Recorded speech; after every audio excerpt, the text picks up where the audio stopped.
Anyway, let's move on to talk about who the next Democrat nominee will be. It's probably going to be Kamala Harris because Joe Biden has endorsed her. Apparently, Joe Biden, his account posted this. Again, we've established that Joe Biden is not in control of his account or his faculties, yeah, I was gonna say, yeah. or his government, Mhm. or his bowels. So, whatever cabal is controlling the Joe Biden presidency has posted this, and they've decided, no, Kamala is going to be their girl. I want to offer my full support and endorsement for Kamala to be the nominee of our party this year. Democrats, it's time to come together and beat Trump. Let's do this. Wow, that's a laughable statement. So Kamala Harris is not an unknown quantity. The electorate of the United States are well familiar with her, and we'll get into how popular she is in a minute. But why? Why is it her? Like, why not Hillary? Lots of people were speculating it could have been Hillary. Well, there is the 200 million. So they've raised about 200 million on a Biden and Harris ticket, and apparently they can't use it unless it's Harris. Right. So they figured that the 200 million is better than what they'd raise with somebody else. Quite possibly. So you think that they've got a chain, an anchor tied to them, which is their Democrat donors. And I also hear, and I don't know how accurate this is, that it's quite late to be changing the ticket beyond that in terms of getting on all of the states. I think they might have lost Nevada already because they can't change. Really? So that's something I wanted to know about the technicalities exactly of it. Whether at the convention, which I believe is in late August, whether they have to go with Kamala at that point, or whether they can still sort of coup her out of the way and get someone else in. Because I think they can. Because I was watching some TV, like BBC on the TV news the other night, and they had someone on, and there was one of the bigger beasts that used to be in the Democrat Party that's now an independent, was saying he was considering, I can't remember the name of the guy. Not RFK, is it? No. I was considering rejoining the Democrat Party so that he can, at the convention, throw his hat in the ring. So I'm not sure if it's sort of legally locked in. But what you just said there is also true. There are certainly some states where it's too late. So I'll give you a quick breakdown of the rule system that they use at the DNC. Okay. Whatever the powerful people want. Okay. It doesn't matter what the rules say. Right. They will just change all of the rules to get whatever the cabal controlling it wants. Yes. Yeah. And I think if there's one thing we can be sure of, it's that Kamala Harris will be a compliant puppet. I mean, she seems to be a woman who's never had an original thought of her own, to be honest. She's just not very bright at all. No, she's really not. And it's actually kind of impressive, the level of vacuousness that Kamala Harris has achieved.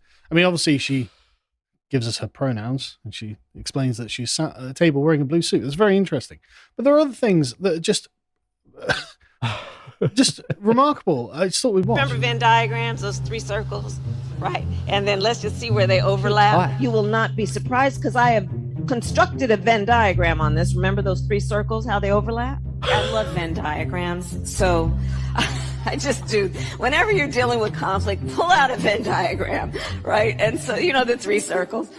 The television coverage of just yesterday, that's on top of everything else that we know and don't know yet, based on what we've just been able to see. And because we've seen it or not doesn't mean it hasn't happened, but just limited to what we have seen. For us at every moment in time, and certainly this one, to see the moment in time in which we exist and are present. I can imagine what can be and be unburdened by what has been. 6 former administration officials last week wrote that open letter urging the administration to change course, to change strategy. Is it time? It is time for us to do what we have been doing, and that time is every day. Every day it is time for us to agree. Our Supreme Court is on the line. Our basic freedom. Well, I'll leave that light on that one because she just talks, but no content comes out. Like, I mean, what am I supposed to take away from any of those I'm statements? trying to figure out, is she genuinely that dumb, or is she just reasonably dumb and she's dumbing it down? No, Well, I mean, she definitely dumbs herself down for her audience. But I mean, there's a genuine skill in being able to speak, 5 or 6 coherent sentences, but actually transmit no information. Right? Yes. That's actually quite impressive, and it's clearly got her to where she is today.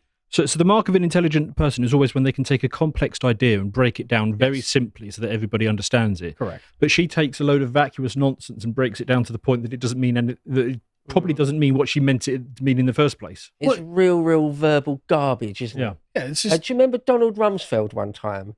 He did a press interview at the Pentagon talking about how there are known unknowns and unknown unknowns, and it's a bit of sort of word garbage. But actually, well, no, that makes actually mean something. It did actually mean something, although it was weirdly put and it was odd. There was actually something there. Well, that makes absolutely perfect sense.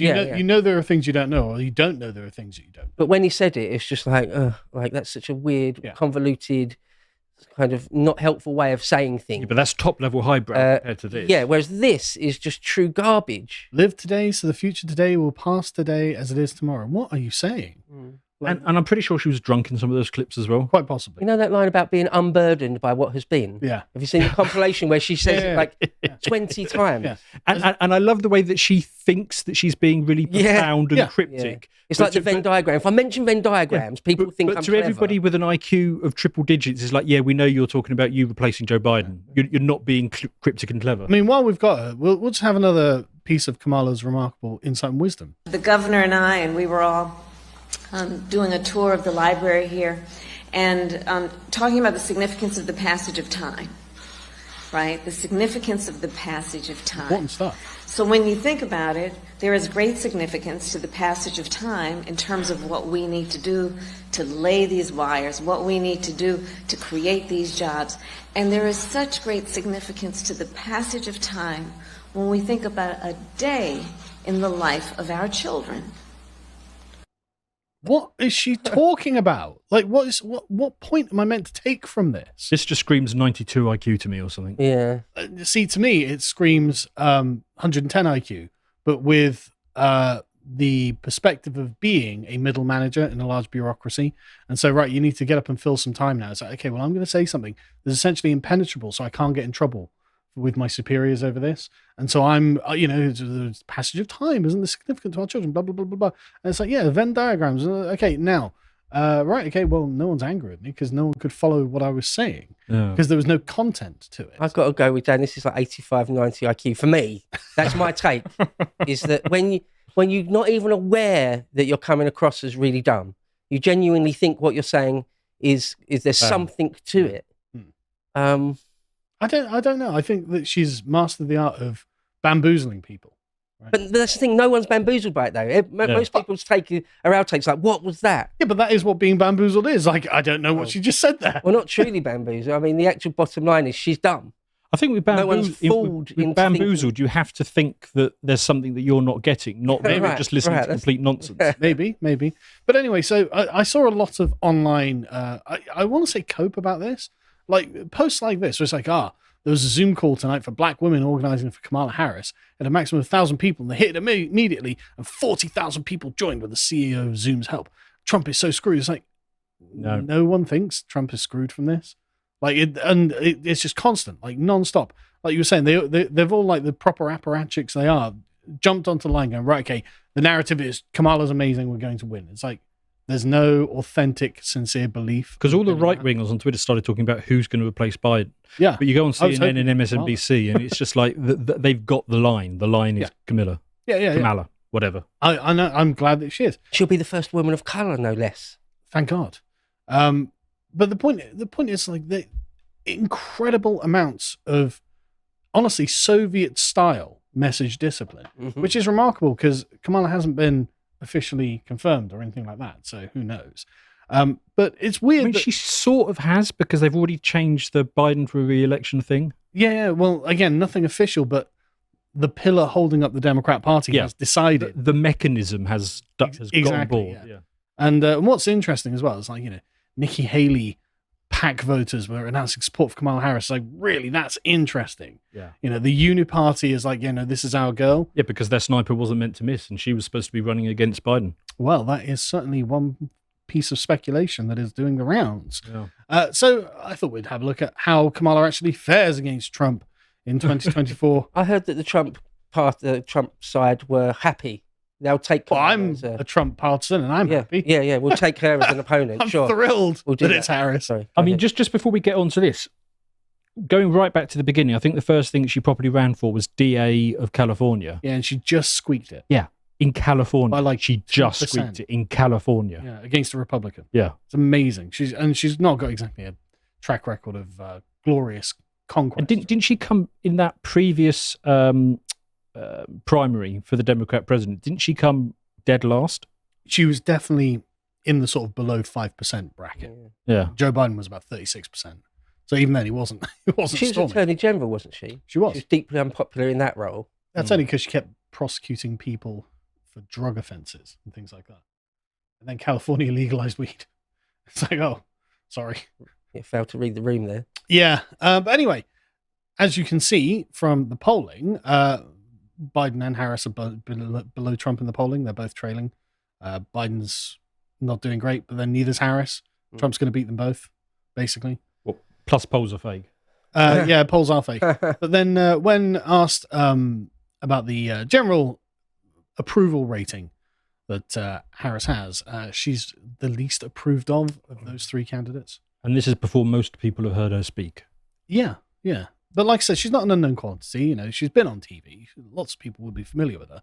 And only basically hardcore Democrat partisans like her. And everyone else is like, no. Because the thing is, she is unlikable. Yeah. On camera. Yeah, but to put this in perspective, she's less likable than Hillary Clinton. She's less likable than a lot of people. And it's because she seems like such a vacuous, empty chair. Yeah. Like, why is she even here?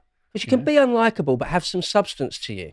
Sure. And if you're unlikable and an empty bag, Yeah, kind of like then a you've Richard got Nixon nothing. character. You've got nothing, right? Yeah. Nixon's not a likable guy, but he was clearly going to get stuff done. Right. You know? And this is the thing. A lot of people on the right are like, how is Biden likable? Biden is likable. Like, Biden, to the sort of unaligned boomer, or the sort of Democrat-leaning boomer, is a likable character, right? He gives his stupid anecdotes, and he feels like a kind of grandfatherly presence. And so you feel, okay, well, there's a kind of continuity here. There's a kind of cultural representation here. But he's clearly a winner because Biden won everything from his first race in the early 70s on. Every election he ever fought, he won. Yeah, and he was the vice president, and everyone's got good feelings about his bromance with Obama and stuff like this. Biden is a likable guy, even if you're, and you have to accept the virtues of your enemies, right? Even when he's like in front of a red screen, being like, "I'm going to exterminate MAGA." He's still got a likable quality to him. Harris doesn't. And so, how was she chosen exactly? And that's a great question. We've been promised an orderly process to replace Biden, but that's not going to include a primary election. So it looks like she's just going to be installed by dint of the fact that she has been anointed by the gods of the Democrat Party. So was it 2012, the last time the Democrats had a proper primary? No, they had one with Tulsi Gabbard and all that in like. No, that one. No, because that's when they installed Biden. They just No, said I thought he won that. 'Cause Biden was most popular. No, I think they installed him I'll have to double check. because it was Bernie Sanders, wasn't it? If they let it run, it would have been Bernie Sanders. So they started manipulating it and just made it Biden. I'll take your word on that. But apparently the Democrat National Committee Chair Jamie Harrison says we're going to have a transparent and orderly process to move forward, which hilarious. No one believes that. And this basically comes down to is there are about 4,700 Democrat convention delegates, 3,900 of them are pledged for Biden, and they are now free to vote for whoever they want, but Biden's delegates, Biden has endorsed Kamala, so they're probably just going to come and vote for her. Well, they're delegates for Biden and Harris, so Yeah. they're on the Harris train. Yeah, so they're doubtless going to go for her. And one former delegate actually came out and said, "Well, I haven't heard any other names. No other potential candidates have rung me up and said, can I count on your vote?" Yeah, because they flushed them all at the last primary. Yeah, exactly. So there isn't anyone else. There's not going to be a primary, obviously. Yeah. And the Washington Post have been like, it's just going to be a very bureaucratic process. They've got a spreadsheet, in fact, a little Venn diagram.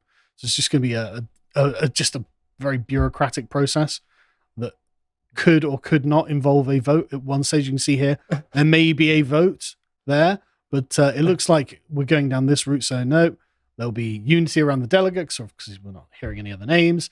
There'll be a quote of virtual vote, maybe, but probably get onto the no vote, and then the decision will be made at the convention, where it'll just be Harris, because everyone will agree it's Harris.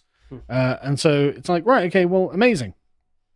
So what all this leads to is the Democrat Party being in total disarray, because no one expected this. No one expected that Biden was going to step down, because the messaging that the apparatchiks had to parrot out was, oh, Biden's staying. Biden's going to be the nominee. Biden's going to be the nominee. And then suddenly the cabal around Biden withdraw Biden. And so now it's like panic. House on fire. What are we going to do? Well, Kamala, she's going to be the person. The time for Joe to have formally made it clear he wasn't going to run was a good 6 months ago or more, maybe more like a year ago. Start making noises about a year ago, and then about 6 months ago say, no, I'm definitely not. Well, as far as I'm concerned, he still hasn't made it clear, because I don't know that he knows. Yeah, we haven't seen the man. Yeah. We haven't seen him say it with his own mouth. But also, we know that he's not running a social media account, so there's no proof that Biden has any clue that he's not running. But as Rolling Stone reporting here, DNC staff were caught by surprise when Biden announced his withdrawal. 2 sources familiar with the situation tell them. Of course, they were caught off guard, one close Biden ally said on Sunday. The work we must now do, while unprecedented, is clear. And this is Harrison talking. In the coming days, the Democratic Party will carry on, blah, blah. And like I said, the delegates just haven't heard from any other candidates. So it seems that there is, quote, uniform support for Harris. We'll see. Remarkable. I think over the next week or two, we'll see. Oh, if someone like Newsom really wants to throw his hat in the ring. Well, maybe. Yeah, why would he, though? Why would he at this election? Yeah. Why? Because he's only in his 40s, isn't he? Yeah, he must be. Yeah, I would have thought so. He's not very old, is he? Yeah, so why, he can wait for the sinking ship to finally sink. Yeah. And that's the thing. Who would choose to be Kamala's VP at this point? Yeah, and apparently she loses a lot of staff because she's just unbelievably awful to the people that work for her. AOC actually, I saw it just before the podcast, so I didn't have time to add it. But she came out and said, well, look, we're being told by the party machinery that we have to support this.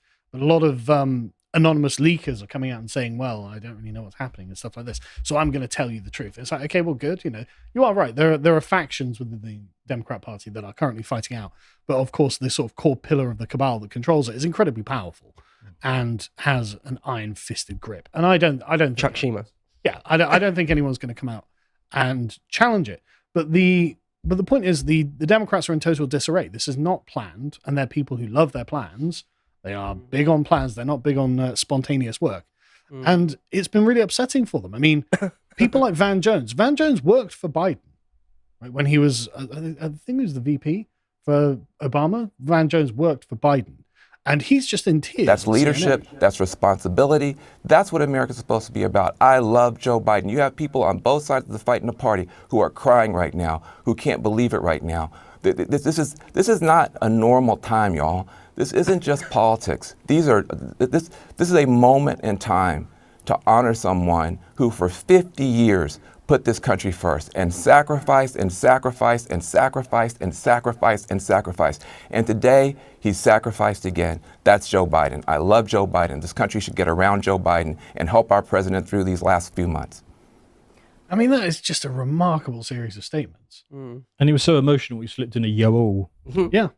Yeah, just to make sure you understand he's being authentic. Yeah, but the thing is, I believe him. I believe that there are people in the DNC crying about this. I believe that the political class are crying about this. The commentariat for the Democrats are crying about this. They're panicking. They're like, oh God, the entire house of cards has come tumbling down. Like, because what is it the Democrats are even offering? Like, what is, like, their big promise is not Trump? The big promise. So if we assume a level of rationality amongst them, the best argument that I can come up with is that they know that they cleared the decks at the last time round to get Biden in because they had a depth of talent. They had RFK and they had Tulsi Gabbard. Yeah. They had a whole bunch of them that were legitimate candidates, and they basically purged them all. Yeah. And they realised that they've only got Camilla, so they're going to let her crash and burn at this election so that she can't run in 2029. So they've got between now and 2029 to develop a new field of candidates. That would be the rational case. The other thing to say is that you say, why would anyone want to run against the Donald in 24 because you're going to lose? No, fair point.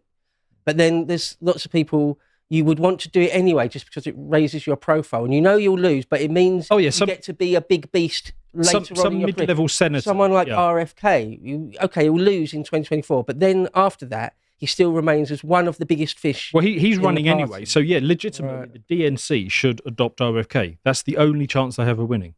Yeah, but there's something about the tension that's created by the Stalinist program that the DNC operates under that means they can't be flexible, right?